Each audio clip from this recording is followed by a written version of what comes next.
Hey guys, welcome or welcome back. Thanks so much for joining me. Today we're going to talk about prints and printing and answer some questions that you guys have sent in over the last year or so.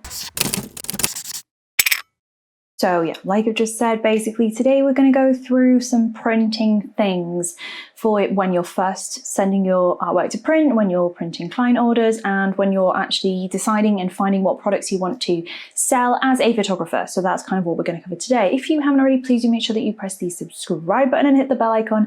The bell icon will help you actually give you a notification every single time I upload a video. I upload every single week and sometimes more than that if I feel like it and if I have time. So this image that you guys can see on the screen right now is an image that I like to use for test prints. It's one of quite a few different ones, but I think it's a really good one to explain everything with today. So I'm trying to find a different type of print, different type of paper that would suit an exhibition that we've got coming up. But by the time you've watched this, the exhibition will already have happened. But I need some images printed, and they're going to be printed really, really big. So it's going to be a super expensive order, and I need to make sure that the images come out exactly how I want them, how I want my artwork to be seen.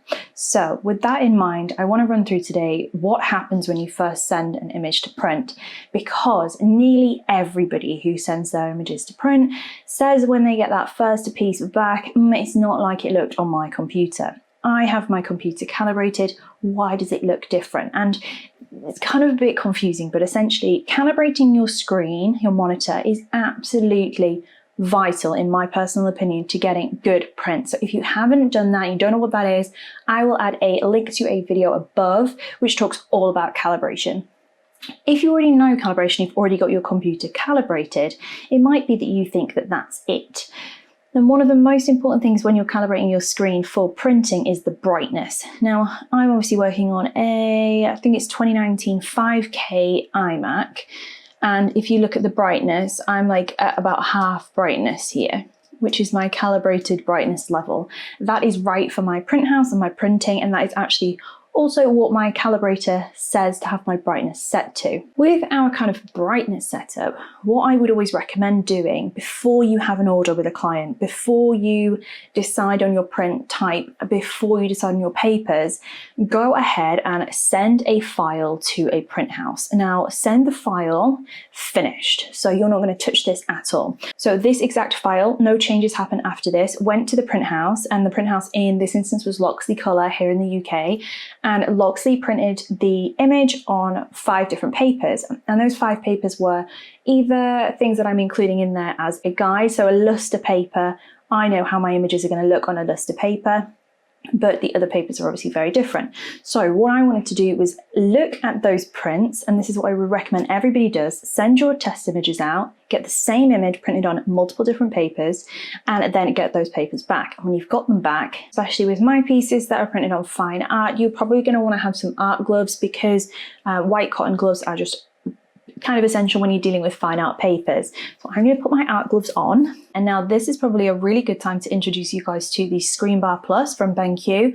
So BenQ actually, full disclosure, sent me this to see what I thought of it, and I actually couldn't be without it now. I know it sounds really weird, but essentially you've got a little button on your desk and you can turn it on and off. It does auto brightness and auto color correct as well, but you can change the brightness. I'm not going to touch it because it's right for my prints, but it's really useful for checking your prints against your screen, which we'll come on to in a second. Let me grab a print. Okie dokie. So this is one of the prints that went to the print house. It's the exact same file that you can see up here.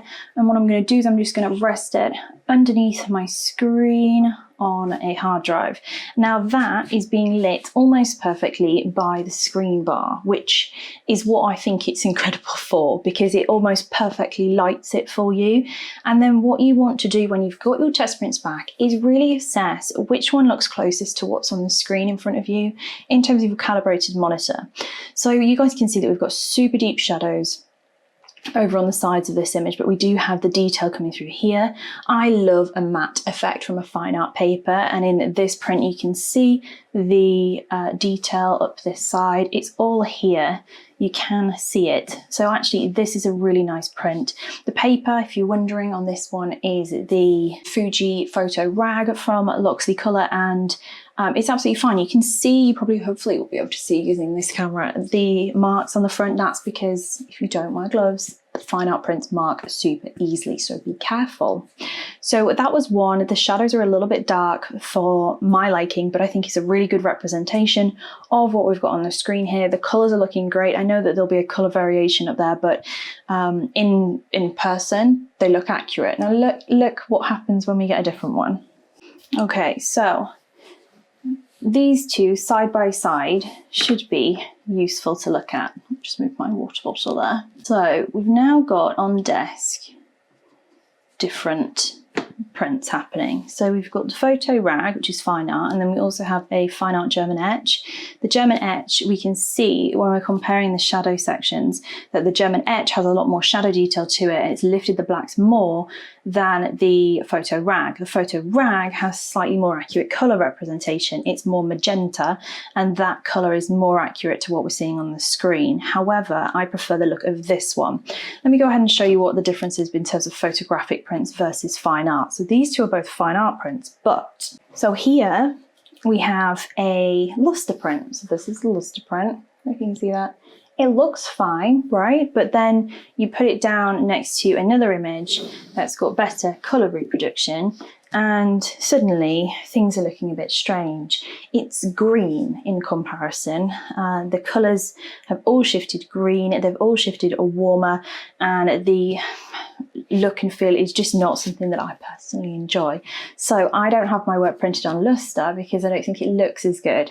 So in this instance, what I wanted to do is go ahead and pick which one I felt was the best print version of this image, all things considered. Highlights, shadows, colour, sharpness.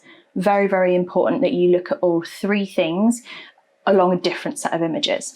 So let's go ahead and just pop these two to one side and look at this one. So we've gone and printed our image. We've selected which print we want to work with. So now it's time to balance the two out. Do you remember me saying earlier on that when you print something, it's very unlikely that it will look exactly how it does on your screen? Now that's for multiple different reasons, but the main one is that your screen is backlit, your image is front lit. So the look and feel of that is always going to be different. It's one of the great things about this bar because it lights the print more so than the screen. So it just means that you've got a much better kind of workflow. Now in this instance, I can see that the image on the screen right now is more magenta than the print that's in front of us now.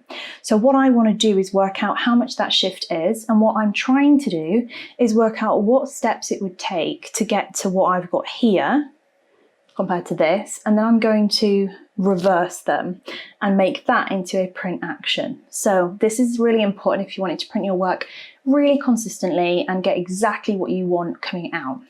So what we can do is go ahead and use a duplicate layer on your main image. What I want to know is how much do I have to change things by to get this to look like this.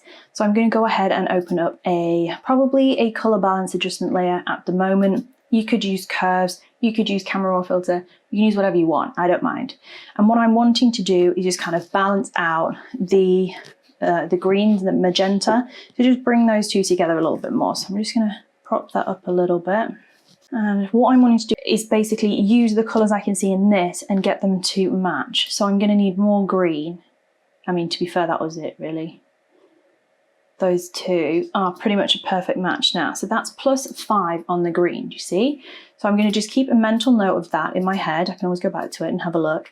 And then I'm going to look at my shadow lift. So the shadows are lifted a fair extent. I'm going to go for curves.